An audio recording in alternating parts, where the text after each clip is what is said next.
Inilah kisah Rina, seorang wanita muda sederhana tapi berhati baja. Rina lahir di sebuah desa kecil di Jawa Tengah. Rumahnya berdinding bambu, atapnya bocor di beberapa sisi. Ia tinggal bersama ibunya yang sakit-sakitan setelah ayahnya meninggal dunia karena kecelakaan di pabrik. Sejak saat itu, Rina menjadi tumpuan keluarga. Ia berjanji dalam hati, Aku akan sukses. Aku akan bahagiakan ibu." Setelah lulus SMA dengan nilai terbaik, ia diterima di salah satu universitas negeri di kota besar. Ia dikabarkan yang menggembirakan sekaligus menakutkan, sebab biaya kuliah dan hidup di kota tentu tidak murah. Namun sang ibu berkata sambil menggenggam tangan putrinya, "Nak, jangan takut. Pergilah, ibu percaya kamu bisa." Maka berangkatlah Rina. Dengan uang pas-pasan dan satu tas ransel berisi pakaian seadanya, ia menyewa kamar kos murah di pinggiran kota. Kamar itu sempit, tapi baginya sudah cukup. Ada kasur tipis, meja belajar, dan kipas angin tua. Pemilik kos bernama Pak Darto, pria parubaya berperawakan besar, berkumis tebal dan sering memakai kaos dalam putih dengan celana pendek. Awalnya ia terlihat ramah. "Kalau butuh apa-apa bilang aja ke saya," katanya dengan senyum tipis. Rina percaya, sebab di kota besar ia tak punya siapa-siapa selain orang-orang barunya di sekitar kos. Hari-hari Rina padat. Pagi itu ia kuliah, sore bekerja di warung makan kecil untuk menambah uang saku. Tidur hanya 3 jam sehari. Tapi setiap kali lelah ia membayangkan wajah ibunya yang tersenyum di rumah. Itu cukup menjadi alasan untuk terus bertahan. Namun sejak bulan kedua Rina mulai merasa tidak nyaman. Pak Darto sering datang tanpa izin, membawa alasan-alasan sepele. Ngecek kamar katanya. Kadang ia berdiri terlalu dekat, kadang memandangi Rina lama-lama. Rina menolak dengan sopan, berusaha menjaga jarak. Tapi malam demi malam rasa takut tumbuh di dadanya. Sampai suatu malam ia mendengar suara gagang pintu bergetar perlahan. Rina menahan nafas, tangannya gemetar, menekan kursi ke arah pintu. Suara kunci diputar pelan dari luar. Jantungnya berpacu cepat. Dalam gelap ia hanya bisa berdoa.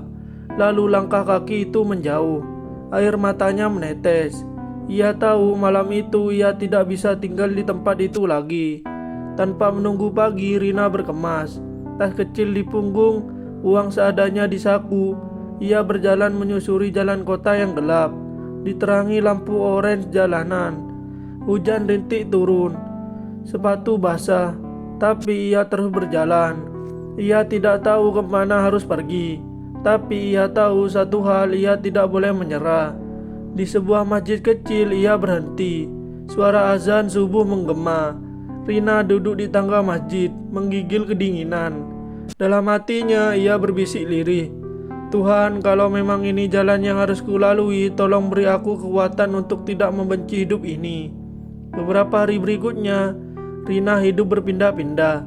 Tidur di masjid, di kursi taman, kadang di emperan toko yang sudah tutup. Ia mencoba mencari pekerjaan baru, tapi karena tak punya alamat tetap, banyak yang menolak. Hidupnya serasa hancur, tapi ia tidak pernah berhenti berusaha. Sampai suatu sore, seorang ibu tua pemilik warung di dekat masjid menghampirinya. "Nak, kamu kenapa duduk di sini terus? Kamu lapar?" Rina mengangguk pelan. "Kalau kamu mau bantu ibu di warung ya. Gak banyak, tapi kamu bisa makan dan tidur di sini." Air mata Rina jatuh tanpa bisa ditahan. Dalam diam ia bersyukur. Ia mulai bekerja di warung kecil itu, membersihkan meja, mencuci piring, melayani pembeli.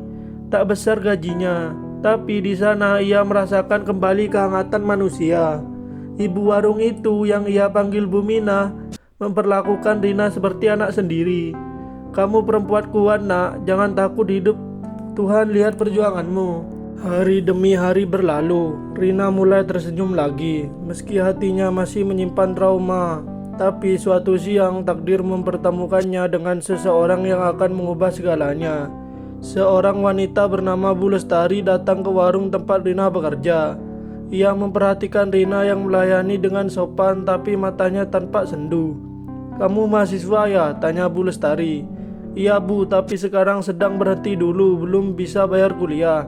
Kalau kamu mau, datanglah ke tempat saya besok. Lembaga kami membantu perempuan yang sedang kesulitan." Awalnya Rina ragu, tapi Bu Mina mendorongnya. "Coba saja nak, siapa tahu rezeki." Keesokan harinya Rina datang ke alamat yang diberikan. Sebuah kantor sederhana bertuliskan Yayasan Lentera Perempuan. Di sana Rina mendengar kisah banyak wanita yang pernah disakiti, ditinggalkan, bahkan dilecehkan. Tapi mereka semua memilih bangkit. Untuk pertama kalinya Rina merasa tidak sendiri.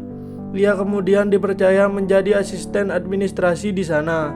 Pelan-pelan ia belajar tentang hukum, keberanian, dan bagaimana membantu sesama. Malam-malamnya kini bukan lagi dipenuhi tangis, tapi dengan harapan. Hingga pada suatu malam, Rina menulis surat panjang. Surat itu berisi kisah yang selama ini ia pendam, tentang malam-malam penuh ketakutan di kos, tentang pintu yang digoyang dari luar, tentang rasa trauma yang ia bawa bertahun-tahun. Dengan tangan gemetar ia menyerahkan surat itu kepada Bu Lestari. Bu Lestari membacanya lalu memeluk Rina erat. "Kamu berani nak, dan keberanianmu akan menyelamatkan banyak orang." Berkat bantuan lembaga itu laporan resmi dibuat. Prosesnya panjang. Rina harus mengulang kisah menyakitkannya berkali-kali di depan petugas hukum. Tapi kali ini ia tidak sendiri. Ia tahu kebenaran layaknya diperjuangkan. Beberapa bulan kemudian kabar datang. Pak Darto ditangkap. Polisi menemukan bukti dan kesaksian dari beberapa penghuni kos lain. Ternyata bukan hanya Rina yang menjadi korban diam-diam. Malam itu Rina menangis. Bukan karena dendam tapi karena lega. Keadilan akhirnya berpihak padanya, pada mereka semua yang dulu memilih diam karena takut. 3 tahun berlalu. Rina bukan lagi gadis yang menunduk saat berbicara. Ia kini seorang konselor muda di lembaga itu, membantu perempuan lain yang mengalami nasib serupa. Ia sering diundang ke kampus dan acara televisi untuk berbagi kisah. Dalam setiap kesempatan ia selalu berkata, "Aku bukan korban, aku penyintas. Luka ini tidak membuatku kotor, luka ini membuatku kuat." Suatu hari ia mendapat surat dari universitas tempat ia dulu kuliah. Surat itu berisi undangan untuk berbicara di seminar bertema Perempuan dan Kekuatan Melawan Ketakutan. Rina berdiri di depan ratusan mahasiswa.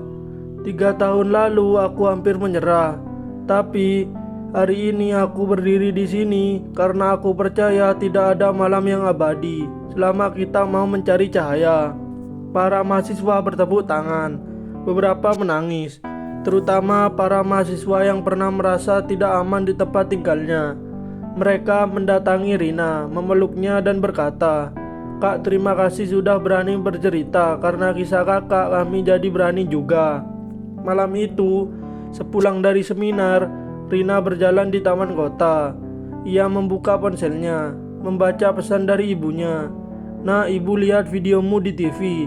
Ibu bangga padamu. Dulu ibu menangis melihat kamu jatuh, tapi sekarang ibu menangis karena kamu sudah bangkit." Air mata Rina jatuh lagi, tapi kali ini bukan karena luka. Ia tersenyum menatap langit malam yang cerah. "Terima kasih Tuhan, karena dulu aku jatuh, sekarang aku tahu caranya berdiri." Kini Rina mendirikan komunitas kecil bernama Suara Hati Perempuan. Di sana ia menampung perempuan korban kekerasan, memberi tempat aman, pendidikan, dan harapan. Ia ingin memastikan tidak ada lagi perempuan yang merasa sendirian seperti dulu. Malam-malam di komunitas itu kini dipenuhi tawa.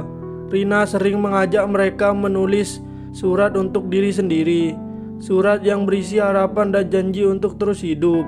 Ia percaya menulis adalah bentuk penyembuhan, dan setiap kali ia membaca surat-surat itu, ia tahu perjuangannya tidak sia-sia. Dari seorang gadis yang ketakutan di balik pintu kamar, kini Rina menjadi cahaya bagi banyak jiwa. Lukanya memang tidak hilang, tapi dari luka itu tumbuh kekuatan yang luar biasa. Karena kadang Tuhan tidak menyingkirkan badai, tapi mengajarkan kita cara menari di tengah hujan. Terima kasih yang sudah menonton. Semoga yang saya sampaikan bermanfaat dan menambah wawasan bagi kalian semua. Jangan lupa like, comment, share, dan subscribe. Peace out.